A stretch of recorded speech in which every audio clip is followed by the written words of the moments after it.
I would expect that there will be collective action on the part not only of the Arab but Muslim world as well.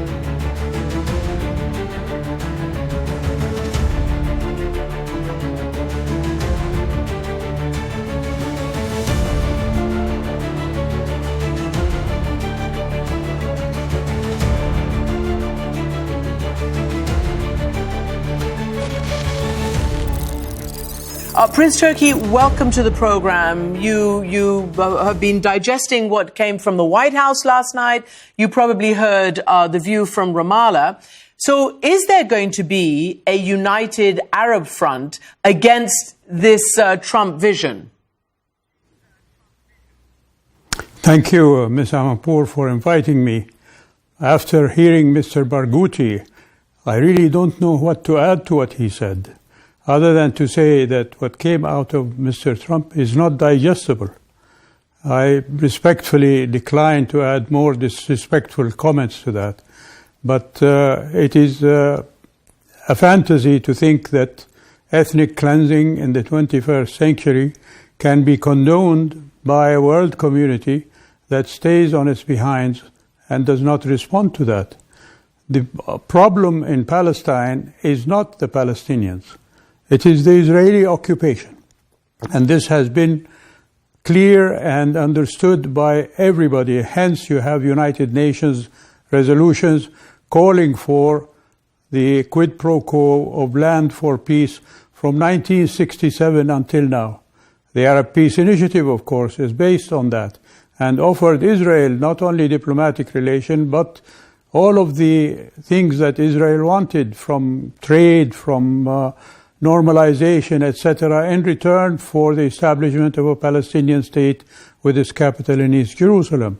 All of these things were American policy until this latest wording that Mr. Trump has chosen to use in claiming that he wants to do better things, when actually it is going to turn things into more conflict and more bloodshed. Can I draw on your long years of experience? You were Saudi ambassador to America.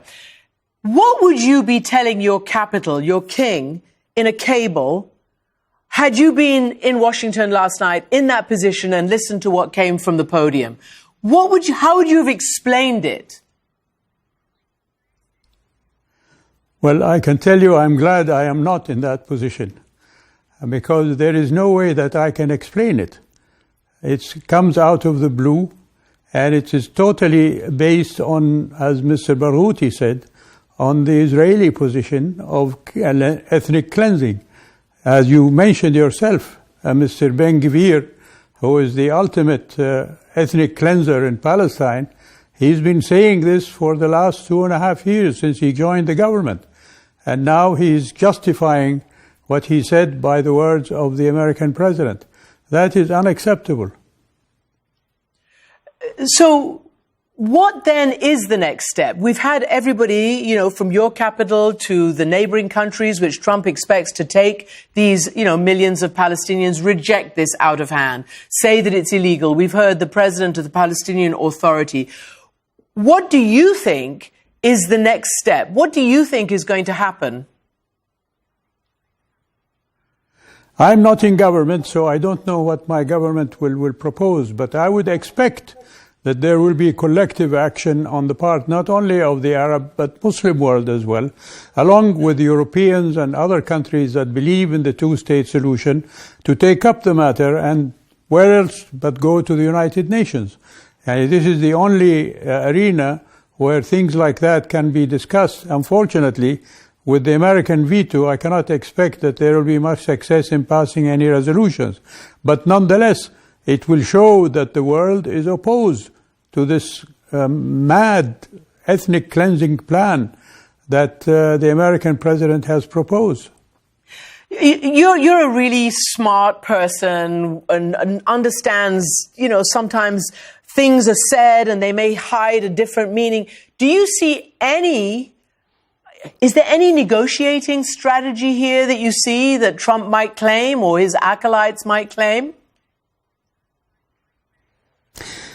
I have no idea, and I cannot see anything other than a blank wall in front of me of total acceptance of the Israeli position by the American government. It's not only the president. We've heard also supporting calls from senators and congressmen and other of the American strata of politics supporting this call. So that is the unfortunate position of a whole structure that has been built in the past years in support of Israel. As you know, and as we've said, normalization is a big strategy, a big goal of the United States, of Israel, etc. Certain Arab countries have always done that, but the crown jewel is your country, Saudi Arabia. Do you see any way, I know you're not in government, but your king and others have said in the past that there will be no normalization without a pledge for a Palestinian state and, in fact, for Israel to get out of Gaza. Do you think that still holds? Can you see normalization happening? Indeed. Not at all. This morning, our foreign ministry issued a statement rejecting what came out of Washington in the last days. And this has been the position of Saudi Arabia from the beginning.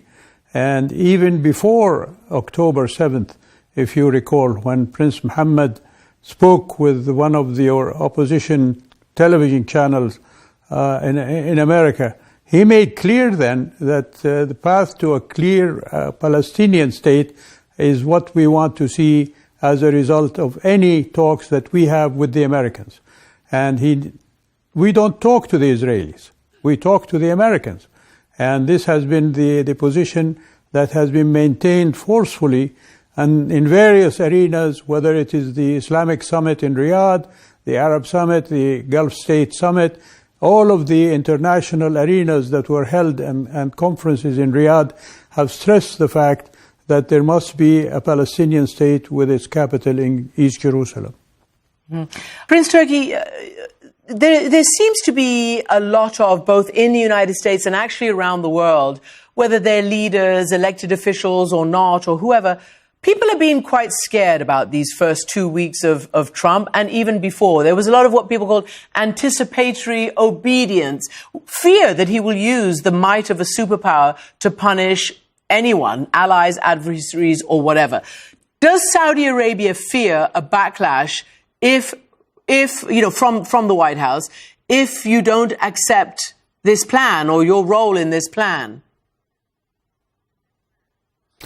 We'll have to wait and see. And one of his first statements, if you remember, he mentioned that he was willing to Saudi Arabia. If Saudi Arabia were willing to invest something like $500 billion in the United States.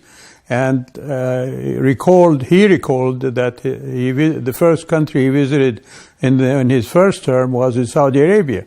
So if he does come here, I'm sure he will get an earful from the leadership here about the not just the unwisdom of what he is proposing, but the downright unfairness and injustice that is really signified and totally placed in this proposal of ethnic cleansing from not only Gaza, but what is happening in the West Bank, as Mr. Barghouti has said.